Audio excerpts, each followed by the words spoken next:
শব্দ পাওয়া গেল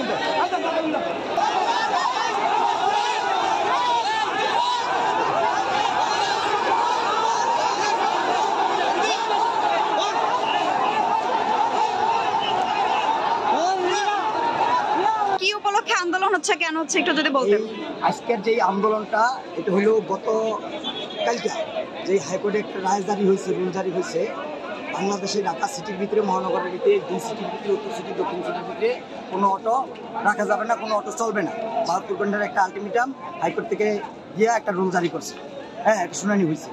আমরা হইলো আমাদের যে একটা সংগঠন আছে বাংলাদেশ অটো রিক্সা ইজিবাইক শ্রমিক ইউনিয়ন, ওই সংগঠনের মোহাম্মদপুর থানা কমিটির উপদেষ্টা হিসেবে আমি আছি।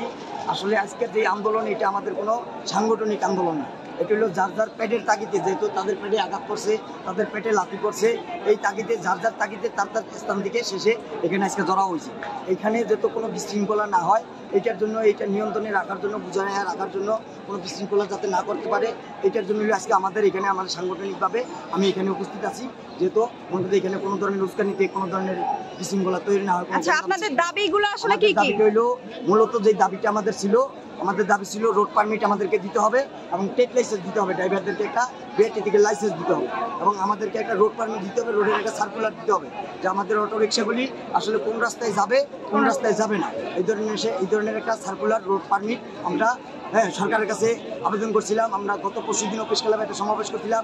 আগামী রোববারে আমাদের প্রেস ক্লাবে একটা অনশন কর্মসূচি আছে, অবস্থান কর্মসূচি।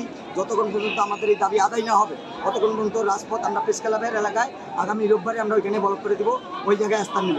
ওইখান থেকে আমরা সুপ্রিম কোর্টে আপিল করার জন্য আমরা চেষ্টা করতেছি, সাংগঠনিকভাবে আমরা এটা আইনের মাধ্যমে লড়ার চেষ্টা করবো। আমাদের এই হাইকোর্টের রায় যতক্ষণ পর্যন্ত এটা বাতিল না হবে, ততক্ষণ পর্যন্ত রোলের যতক্ষণ পর্যন্ত নিষেধাজ্ঞা উঠ্য না হবে, ততক্ষণ পর্যন্ত আমরা রাজপথে থাকবো।